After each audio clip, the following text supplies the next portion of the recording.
condição de tudo por cada dia pior.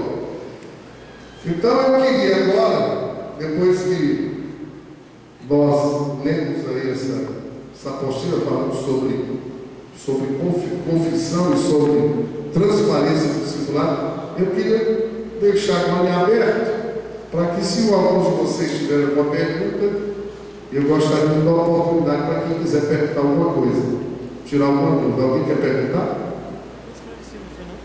Quer perguntar? Pergunte. O nível de transparência, pastor, em relação a confessar, né? Porque assim, às vezes a gente tem, né, pode nem chamar de santo, coisas terríveis também, que a gente até com sonhos, a gente deve confessar também. O que? Sonhos? Não. A gente, só se for, a gente tem que confessar a tentação, né?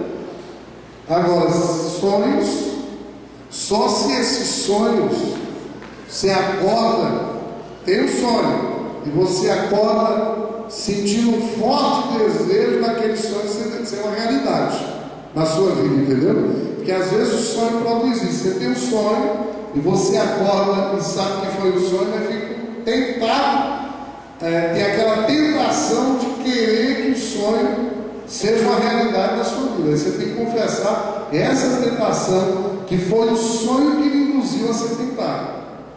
Você está entendendo? Você aqui, muito prático, você sonhou tendo um relacionamento sexual com outra mulher, por exemplo. Então você acorda de manhã desejando isso.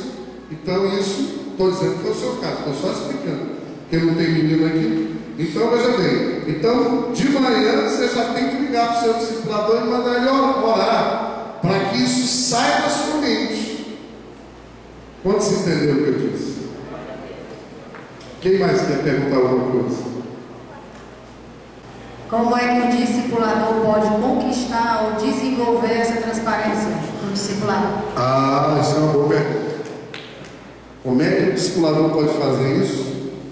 Sendo uma pessoa séria e confiável, sendo um exemplo e um modelo de cristão para o seu discípulo. Por exemplo, se o seu discipulador gosta de falar mal dos outros, ele já não é uma pessoa confiável para ser acolhido. Ele precisa ser tratado nessa área. Quantos estão entendendo o que eu estou dizendo? Olha, se eu tenho um discipulador que chega, meu discipulador chega para mim falando mal de outra pessoa, por que ele não pode falar mal de mim? Então, se o discipulador é fofoqueiro, a palavra é essa, né? Se tem esse tipo de gente fofoqueiro, que gosta de estar falando mal dos outros, por que vai falar mal da minha vida? Então, o bom discipulador, ele não deve, não pode, não deve ser aquele fofoqueiro que fala de todo mundo. Então ele vai conquistar esse nível de confiança do discípulo dele, sendo um crente, um cristão exemplar e modelo, que não fala mal de ninguém, que não fala mal da vida de ninguém, né? Que não mente, sendo uma pessoa realmente um modelo de cristão nessa área. Amém? Então essa é a maneira dele conquistar. Ora, se eu tenho um discipulador que ele chega falando mal da vida dos outros para mim, por que ele não pode abrir a minha vida para os outros também? Quantos entenderam o que eu disse? Que discipulador não pode ser fofoqueiro. Crente não pode ser fofoqueiro. A Bíblia diz em Mateus: se eu tenho alguma coisa contra alguém, eu vou essa pessoa. Amém? Quem mais quer perguntar ali? Deixar ele se abrir, ou a gente pode tentar trabalhar na área? O correto seria se abrir, mas ele não se abrir, você tem que extrair dele, entendeu? Extrair dele. Se você é um bom discipulador e ama o seu discípulo, né? O correto é você extrair dele, entendeu? Agora é uma coisa meio complicada, porque alguém lhe disse, né? Entendeu? Eu não ouvi aqui. Porque como é que chega essa informação para o discipulador se não for através dele? Alguns casos, tipo, você viu ele tomando atitude incorreta. Sim. O negócio seria a melhor maneira de... Se você vê uma atitude, você deve corrigir imediatamente. Nesse caso aí tem que ser imediata a correção.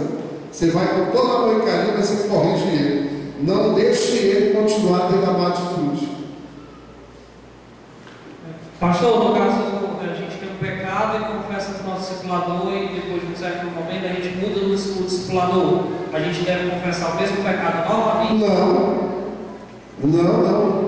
Precisa não. Você já confessou, já recebeu oração, a não ser que depois dessa confissão você tenha tornado a pecar o mesmo erro, cometido o mesmo pecado. E se você já confessou, não precisa se confessar não, porque você confessou, recebeu oração, você foi liberto. A não ser que você caia de novo, né? Porque não precisa ficar confessando toda a vida para Deus, pedindo perdão.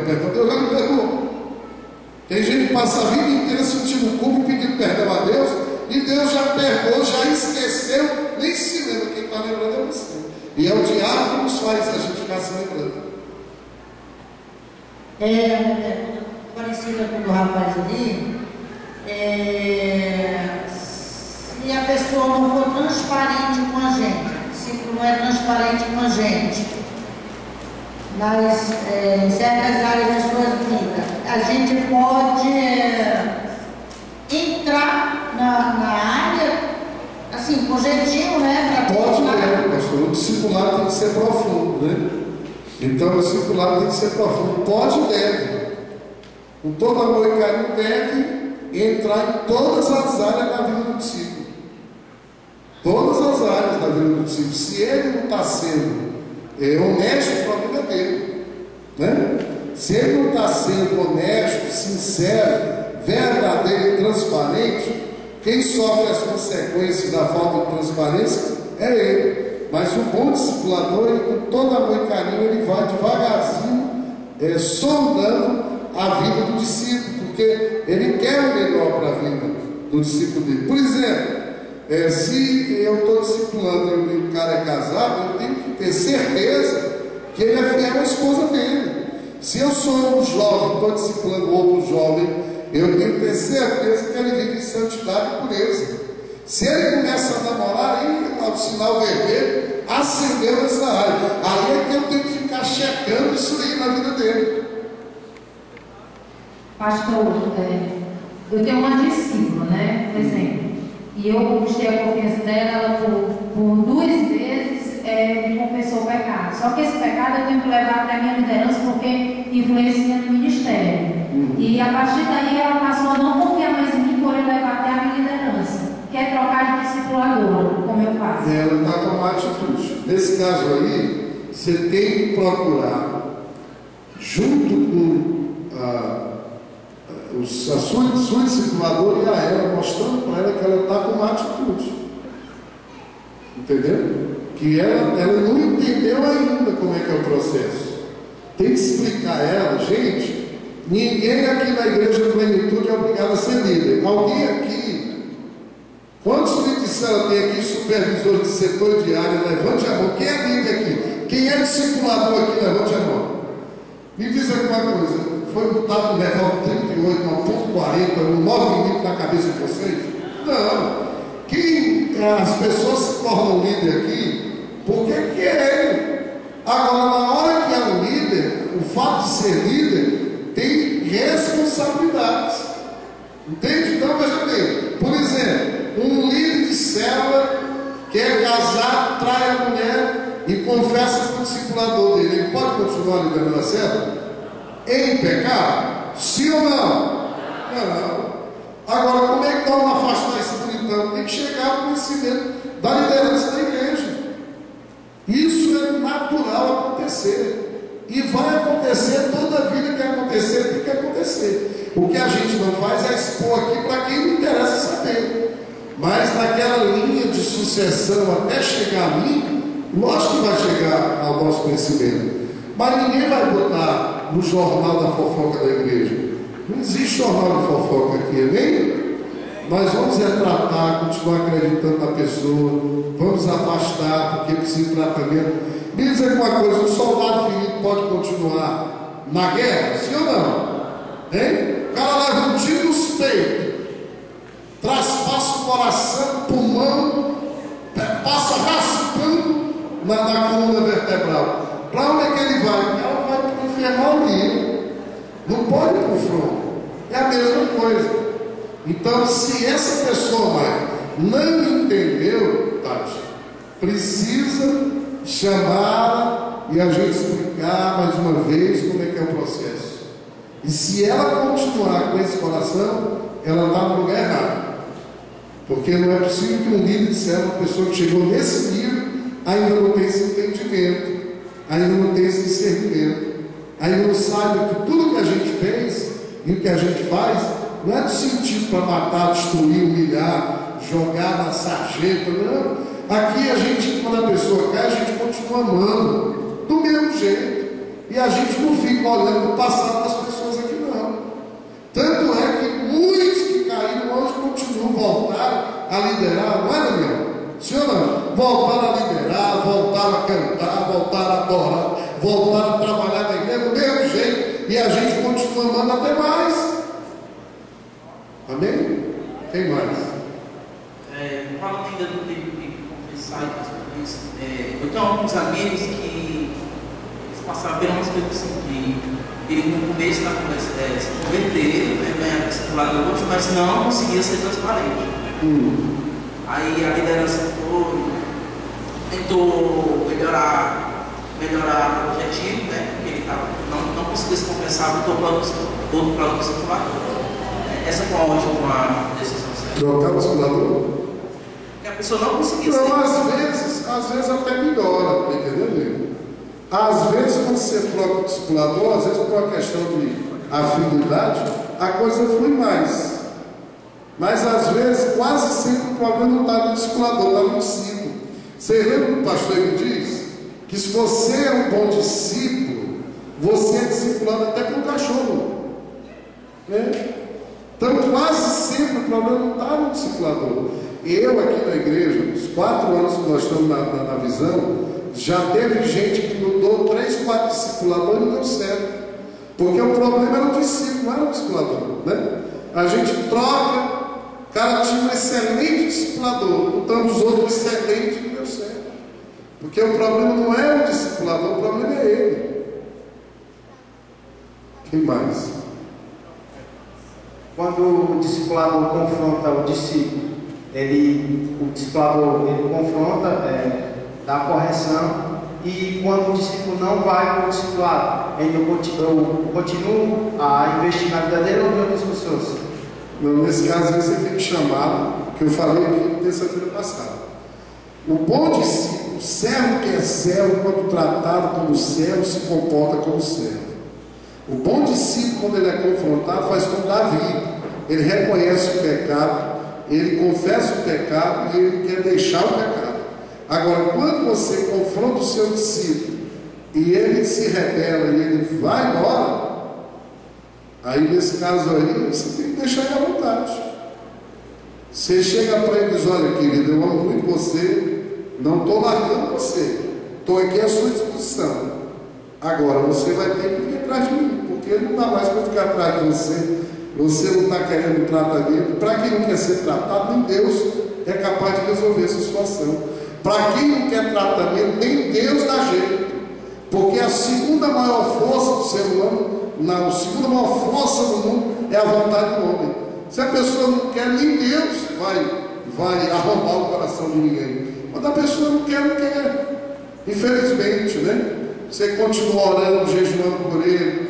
Quando se encontrar com ele, dê muito amor e carinho, abraço e beijo. Não desista. Mas também não adianta insistir quando a pessoa não quer. Pastor, vamos supor que uma discípula, ela está com uma discipuladora e decide não querer. Aí chega, conversa, não está dando certo, por alguns motivos, a pessoa troca. Aí com pouco tempo a pessoa chega de novo. Não, essa discipuladora não me dá atenção, me deixa muito de lado. Aí a gente, com todo jeitinho, pergunta: não, mas para ajudar a gente troca de novo. Só quando na terceira, ela decide voltar para a primeira que está. O que é que a gente faz? Misericórdia. Rapaz, essa pessoa tem um problema sério, né? De indecisão, né? Já é a 4ª troca, né? Rapaz, tem que perguntar o que ela quer da vida, né? Porque nesse caso aí você tem que dizer assim, ó, amigo, você vai voltar para ela, você só vai ter essa chance agora, acabou. Vai ter que ser feliz com ela e dar graças a Deus, né? Como diz a música. Porque não é possível, né, Mário? E o problema está nela, ela tem que entender que o problema está no discipulador. Não é verdade? Já extrapolou. Se eu estou aí na solução desse problema, na segunda troca eu já deixava ela ser discipuladora. Vocês entenderam o que eu disse? Na segunda troca, porque quem escolhe o discípulo, quem é? É o discipulador, não é discípulo que escolhe o discipulador. Então a pessoa aí fica fazendo da gente gato de sapato, né? Como se diz. Não é? Isso é discípulo mimado. Mimado. Né? Na segunda troca eu já tinha dito para ela dar um tempo aí para ela rever os conceitos. Porque não pode ficar esse troca com o discipulador. Né? Pastor, em relação, a gente tem um discípulo, certo? E o discípulo do nada decide, não quero mais ser discipulado. Eu queria saber em relação ao discipulador, que posicionamento ele pode ter em relação a esse discípulo que não quer nada, e por ele mesmo não quer nada. Deixar à vontade. Deixar à vontade. Deixar à vontade, dizer para ele, meu querido, eu estou aqui à sua disposição, mas eu estou lhe deixando à vontade para você fazer exatamente o que você quer. Que adianta a gente insistir? Alguém discorda de mim aqui? Adianta, olha, a experiência que a gente tem, Daniel, é que não adianta insistir. Quanto mais a gente insiste com esse tipo de gente, pior é. A gente tem que insistir com um novo convertido, com um bebê, um cabra velho já, uma cabra velha já que está aqui desde Abraão, né? Desde Melquisedeque está aqui, já ouviu 2.000 pregações sobre a visão, já tem mais de 2.000 horas de voo, já sabe tudo, continua com essa atitude ruim. Maninho, estou aqui para lhe servir, lavar seus pés sempre. Mas a partir de hoje é quando o irmão vier atrás de mim agora. Porque não dá mais para eu ficar correndo, porque na igreja, gente, está entrando todo dia gente. Nós temos aqui, teve 73 conversões no mês. Então é muito menino, muita criança, muito bebê que está chegando. E eu digo uma coisa, se você não abrir o olho de vocês, quem está chegando agora vai passar vocês. Entende o que eu estou dizendo? Passa. Porque Deus não se prende a ninguém, não. Se não for eu, será outro, meu irmão. Deus manda o melhor que eu, amém? Se eu agora resolver desistir da igreja, Deus vai mandar um pastor aqui melhor que eu, aleluia, para cuidar dessa igreja. Por que Deus vai ficar dependendo de uma coisa insignificante quanto eu? Não é? Então a gente vai, a gente insiste, a gente persiste, mas tem um limite. E o limite é o limite de Deus. Você não vai desistir da pessoa, entendeu? Mas tem hora que você tem que dizer, Maninha, é o seguinte, a partir de agora, eu estou aqui. Se você quiser, você vem atrás de mim. Estou ali para me amar, para cuidar. Né? Pastor, gente que outra perguntou aí, agora vamos aumentar o nível. Esse sujeito, esse indivíduo, é um líder. Se ele é um líder, é pior. Se ele é um líder, eu volto a repetir, ninguém é obrigado a ser líder. Me diga uma coisa, quem é que tem que ser mais maduro aqui? Eu ou o novo convertido?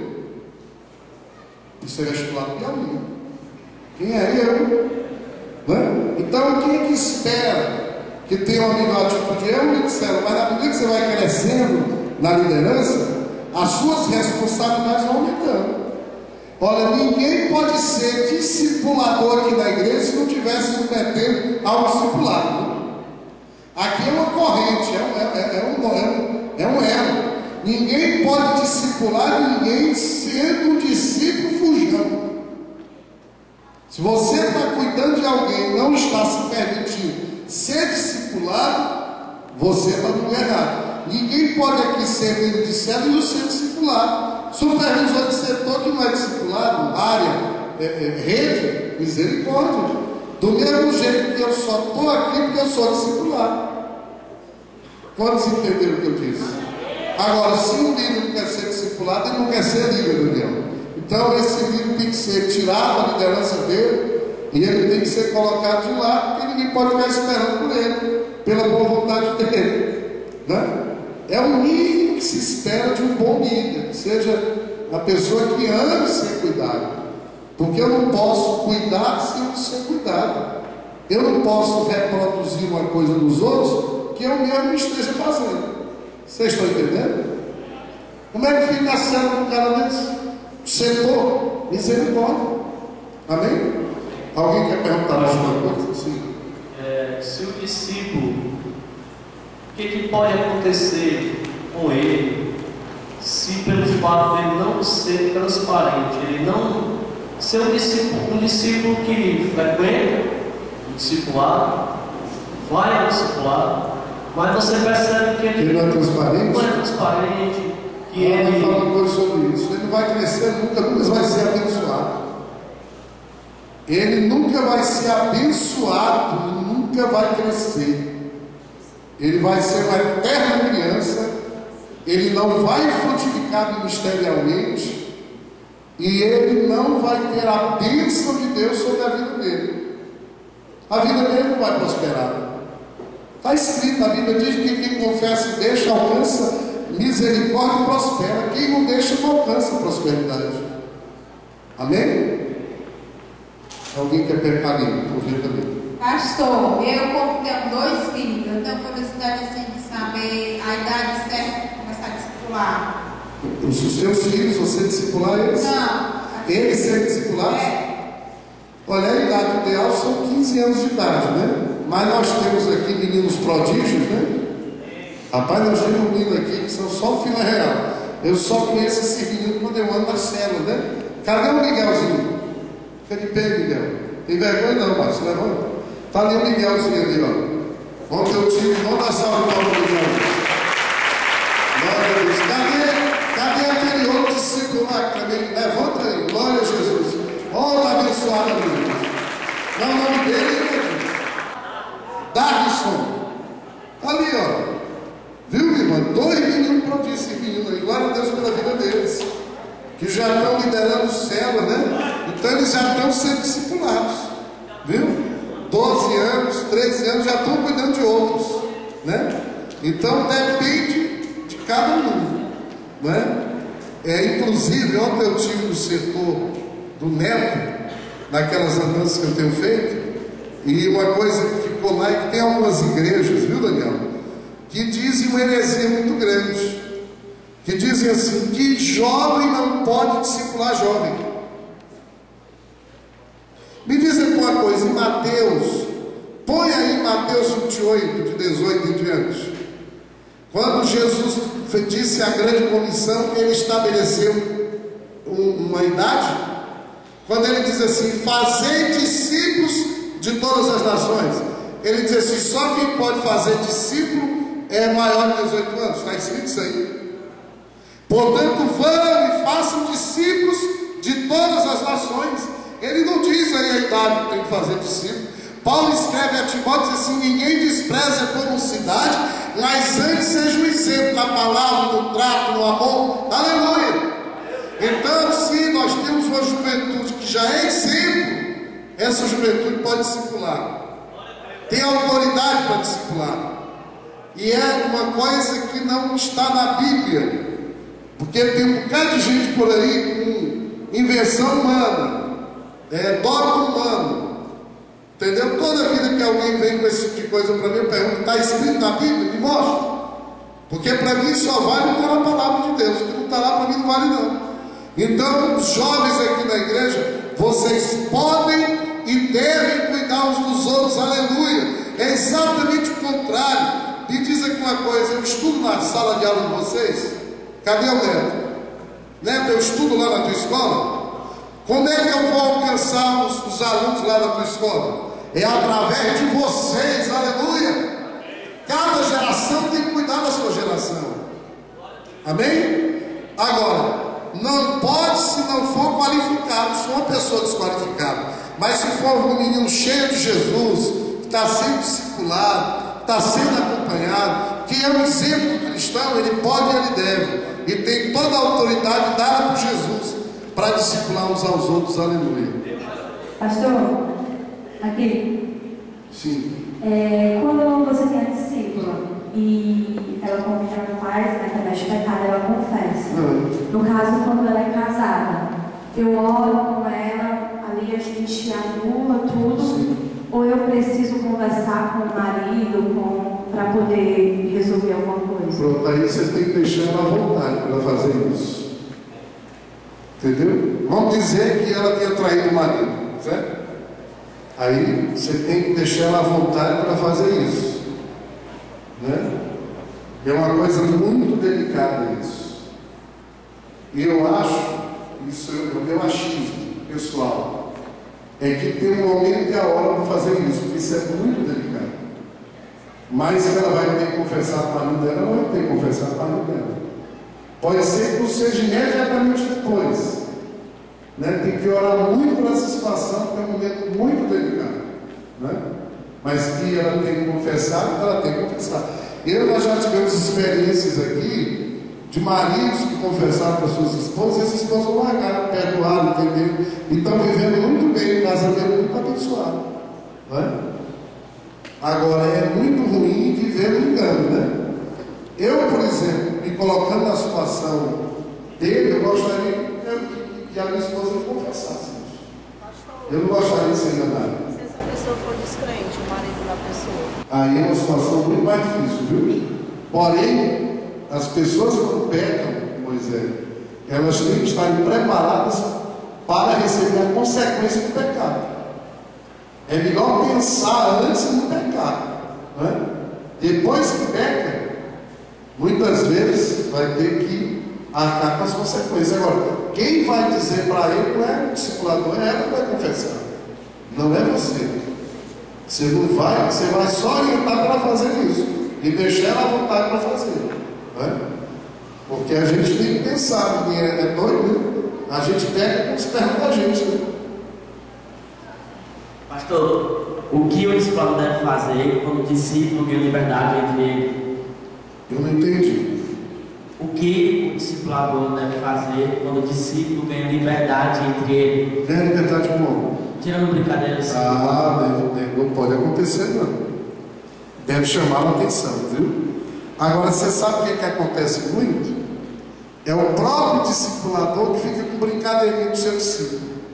Gente, o discipulado não é uma amizade, não é uma camaradagemzinha, não, de escola. Tem que dar uma certa distância, tem que haver o purê de batatas, tem que haver tudo isso. Mas o discipulador, ele é uma autoridade sobre a vida do discípulo. Não pode ficar nessas brincadeirinhas, não. Muitas vezes acontece isso porque o próprio discipulador não se dá respeito. Fica com essa gaiatice, com essa gaiatice. Vocês já me viram com gaiatice aqui com os meus discípulos? Não. Com nenhum deles, né? Com nenhum deles. E eu amo-os profundamente. Meu discípulo na minha casa, abre a geladeira, toma água, vai lá no fogão, como que tem. É assim meu relacionamento. Mas eu não ando com brincadeirinha, nem com eles, nem com ninguém, porque eu não gosto disso. O nome disso é gaiatice. Gaiato. Eu não gosto de gaiata. É gente com gaiatice. Eu não chego com meu discipulador. Você sabe como é que eu chamo meu discipulador? Pastor Ivanil. Pastor Cleia. Quando eu estou respeitando meu discipulador, eu estou me dando respeito. Na hora que eu estou desrespeitando meu discipulador, eu também estou me desrespeitando e estou me diminuindo. Eu tenho orgulho santo de abrir o peito e dizer: meu discipulador é o pastor Ivanildo e a pastora Cléia da Igreja da Paz. Eu encho a boca, eu estufo o peito para dizer isso. E não falo mal deles de jeito nenhum. E se eu ouvir que alguém está falando mal deles, eu defendo feito um leão. Porque na hora que eu estou defendendo a minha cobertura, eu estou me defendendo, porque eles é que me defendem. Então, na hora que eu estou tratando o meu discipulador, né, com gatilhos, né? Entendeu? Eu mesmo comigo eu não gosto, eu sou uma pessoa carinhosa, pelo menos eu penso que eu sei, né? Mas eu não gosto de ficar tirando brincadeira comigo, eu não gosto disso. Eu não gosto de gaiatice. Porque eu acho que por trás de uma brincadeira sempre um fundo de verdade. Então, se alguém quer dizer alguma coisa comigo, olha nos meus olhos e diga. Mas menino é feito homem, não feito menino nem gente gaiata. Porque costume de casa leva a praça. Não é? Costume de casa leva a praça. E esse tipo de padrão de gente gaiata não serve nem no emprego. Não dura nem emprego, porque não tem patrão que queira também funcionário gaiatíssimo, brincadeira. Até isso contamina, até dentro do ambiente de trabalho. Entende o que eu estou dizendo? Então, se está havendo isso, você deve pedir perdão ao discípulo, se você já teve essa atitude com ele. E deve pedir a ele que a partir dali ele tenha uma atitude mais respeito com relação a você. Quantos entenderam? Bem, discipulado não é camaradagem, não é aquela gaiatice, não. Tem que haver uma certa distância. Sabe para quê? Para que você sinta a vontade de confrontar. O relacionamento entre o discipulador e o discípulo é o relacionamento de pai e filho. É muito parecido com pai e filho. Você ama o filho, mas você não fica com gaiatice com o menino. Vai ficar com gaiatice com o filho.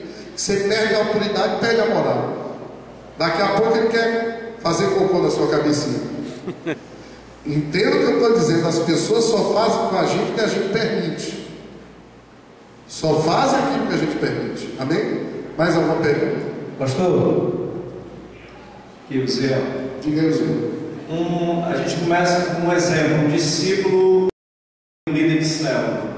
E ele começa a crescer e começa a discipular outras pessoas. Só que ele dá um surto, desiste de tudo. Aí a liderança tem que fazer que essa célula continue e os discípulos continuar sendo discipulados. Só que essa pessoa se arrepende. Sim. E volta. Ela começa do zero? Ela vai começar do zero.